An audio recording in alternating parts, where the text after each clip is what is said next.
Hello, নমস্কার, সত শ্রী আকাল, কেম ছো? সকলে কেমন আছেন?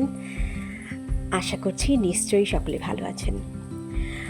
আমিও ভালো মর্নিং আছি আপনাদের সুপ্রভাত, কেমন আশা, আছেন আমাদের সকলে? আশীর্বাদে। আমি আজকে জ্যোতিকা নিয়ে আবারও চলে এসেছি নতুন নতুন আর একটা একটা ভিডিওর সঙ্গে। নতুন আর একটা আইটেম কি বলবো, যেটা ভরা রুটির একটি আইটেম। প্রত্যেক ঘরে ঘরেই এখন শীতের সময়ে ভরা রুটি প্রায়শই হয়ে যায়। তো আজকে যে রেসিপিটা আমি বানাবো, ফার্স্ট টাইম আমি বানাচ্ছি, দেখি কেমন হয়। আর সেটাও ছোট ছোট মুহূর্ত আপনাদের সঙ্গে শেয়ার করব। দেখতে থাকুন, সঙ্গে থাকুন। যখনই শীতকাল চলে আসে আমাদের নানান রকম ভরা রুটি, মানে আলু ভরা, গোবি ভরা, মূলা ভরা, এই ছাতু ভরা, এই ধরনের রুটির প্রচলন বা খাওয়ার যে একটা লোভনীয় বা সুস্বাদুকর মনোভাব, এখানে কিন্তু আমরা যেখানে থাকি, মানে ঝাড়খণ্ড আর বিহার এলাকাতে, ঝাড়খণ্ডটা বিহারেরই অংশ ছিল আগে, এখন এটা ভাগ হয়ে গেছে। তো সেখানে প্রচণ্ড পরিমাণে এইসব রেওয়াজ আছে। তাই আজকে চলে আসলাম গোবি পরাঠা, মানে ফুলকপির পরাঠার একটি রেসিপি নিয়ে।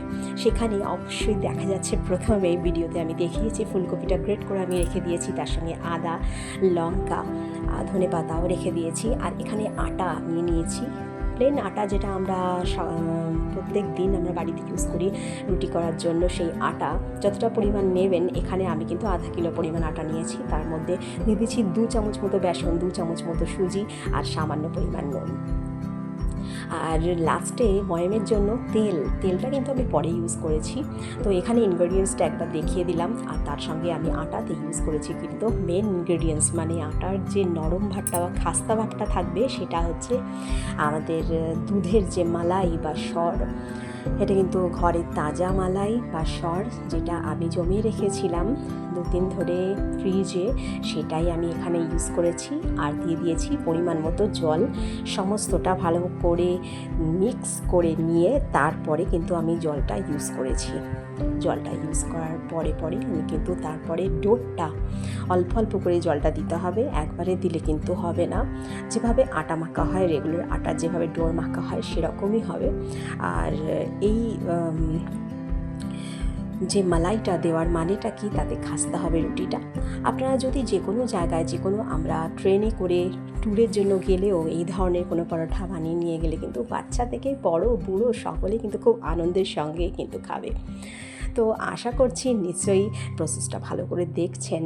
আর অনেকেই জানেন, যারা জানেন না তাদের জন্য বলে রাখি, আরও একবার এরকম ভালো ভালো ভিডিও দেখার জন্য আমার পেজটাকে অবশ্যই ফলো করে রাখবেন। আর পুরোপুরি ভিডিওটা স্কিপ না করে অবশ্যই পুরো ভিডিওটা দেখার চেষ্টা করবেন। এখানে আমি সেই ডোটা তৈরি হয়ে যাবার পর, মানে আটাটা মেখে নিয়েছি।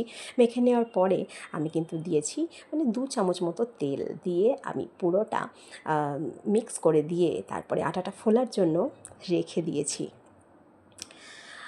আমাদের বাড়িতে প্রায়শই, মানে আমার ছেলে থেকে আমার হাজব্যান্ড, আমার মেয়ে, সকলেই কিন্তু ভরা রুটির একটা লাভার, মানে ভরা রুটি পাগল বলতে পারো। ভীষণ ভীষণ ভালোবাসে এই ধরনের লোভনীয়, এই ধরনের রুচিকর বা খুবই সুস্বাদুকর খাবার সত্যি যে কোনো কারোর কাছেই অতীব প্রিয়।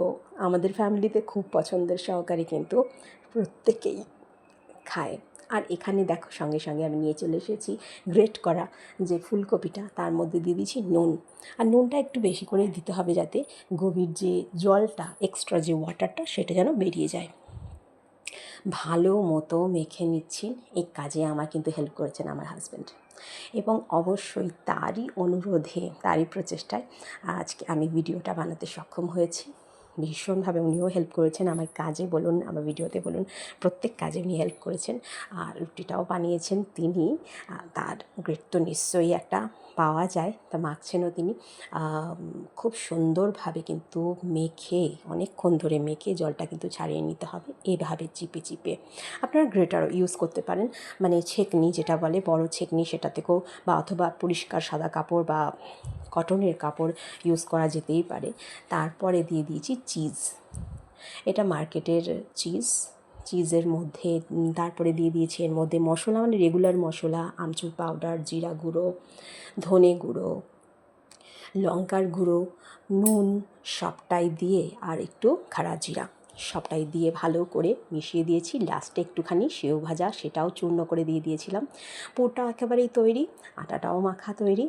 ব্যাস, আর আটার গোলার মধ্যে পুর ভরে এবার রুটিটা বানিয়ে তাওয়ার মধ্যে ফেলার প্রচেষ্টা।